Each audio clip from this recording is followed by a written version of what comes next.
Let's talk about Game of Thrones. Game of Thrones? Why are you talking about that?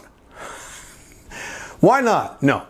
I promise I'll tie this back into my regular content about self-improvement. Specifically, this is about rationality and objectivity. You cannot be long-term happy if you don't possess a decent amount of, and none of us are perfect, but a decent amount of rationality and objectivity. So, Game of Thrones Season 8. Some of you guys are so mad about this. It was last year and you're still pissed off. You're still making YouTube videos about this and bitching about this on the internet about how they've ruined Game of Thrones. Game of Thrones Season 8 was terrible and Benioff and Weiss are idiots. And wait a second. Game of Thrones was always terrible. What? How dare you? Wait a second. And by the way, I've been consistent about this. I wrote about this years ago at the Caleb Jones blog about the Game of Thrones books. So in terms of the Game of Thrones books and the Game of Thrones show, both of them, George R.R. Martin creates amazing characters with amazing dialogue. Matter of fact, his dialogue is so good. There are times where I will just pull up a YouTube clip of the Game of Thrones show just for 3 or 4 minutes just to listen to the dialogue because it's so good. His dialogue is among the best dialogue ever written in the English language. You know, I'm not comparing to Shakespeare and things like that, but you know what I'm saying. Certainly in modern history. He's amazing at this stuff. Characters, dialogue, and to a degree the setting. It's extraordinary. The problem is he doesn't know how to write a plot. He doesn't know how to write a story. He doesn't know how to have a beginning, a middle, and an ending. He doesn't know how to do this, and this was apparent to me by the time I got to the end of the second book. So I read the first book, it was great. I read the second book, and I had a feeling this guy was meandering a little in terms of the plot.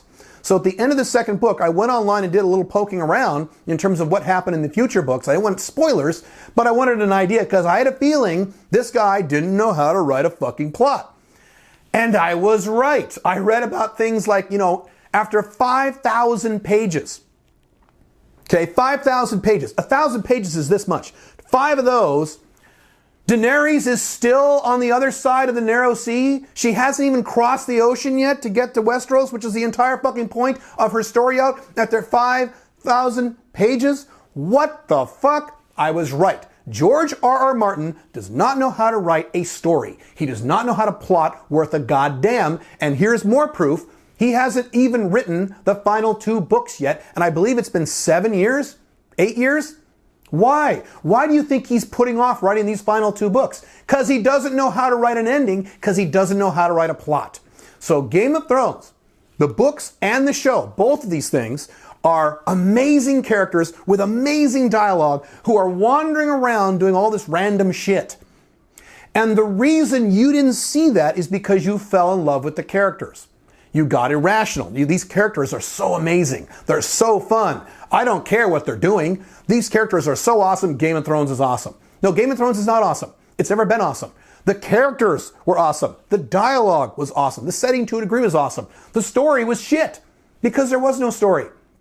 And you can see the ship starting to crack around season 6, not season 7 or season 8. Season 6, I believe that was the season where, you know, for example, Arya gets stabbed 14 times in the stomach, and the next episode she's fine.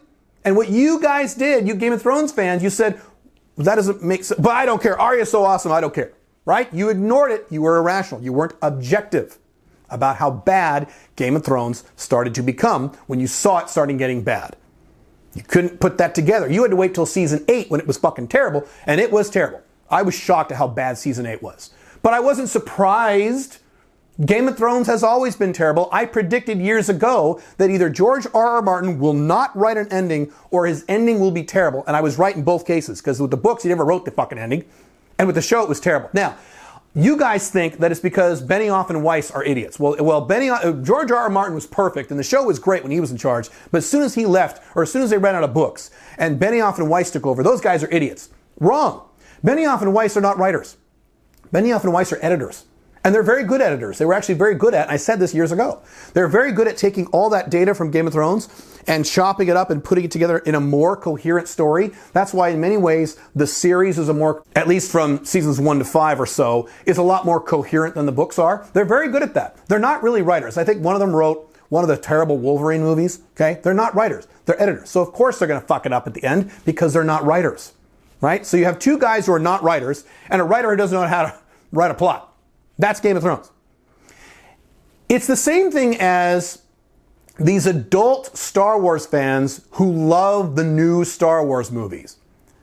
I don't mean little kids, they'll love those no matter what. I'm talking adult fans who actually like Rise of Skywalker and actually liked these movies. When you talk to these guys, I've talked to a lot of these guys online and in real life, the bottom line argument you get from these guys is, well, yeah, but I love Star Wars. I love Star Wars so much that even if they make a terrible Star Wars movie, I'm still going to love that movie because I love Star Wars. That was you guys with Game of Thrones in season 5, season 6, and season 7. Even in season 7, when people were teleporting around and nothing made any sense, you guys were still on board because you love Game of Thrones so much. You were so excited about it. Rationality and objectivity. I had the rationality and objectivity, even though I really liked Game of Thrones and fantasy is my favorite genre, as many of you know. I love fantasy. I live and breathe fantasy.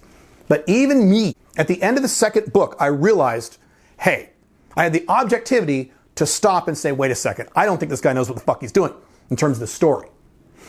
If you don't have a decent amount of rationality and objectivity in your life, you will constantly be surprised with negative events in your life. If you view your business life, your career with irrationality, when you get fired, or when you lose money in an investment, or when you have an economic downturn, you lose money in your business, you're going to be shocked. What the hell happened? When you are irrational in your woman life, and your girlfriend dumps you, your wife divorced you, the woman you're seeing cheats on you, and you're going to be shocked and surprised because you're not rational. You got to be rational in all these areas. Now, rational doesn't mean you can't experience emotions. Obviously, I experience emotions all the time, but they're positive ones. But I'm rational and objective and self-aware enough to know when even the things I like are having problems.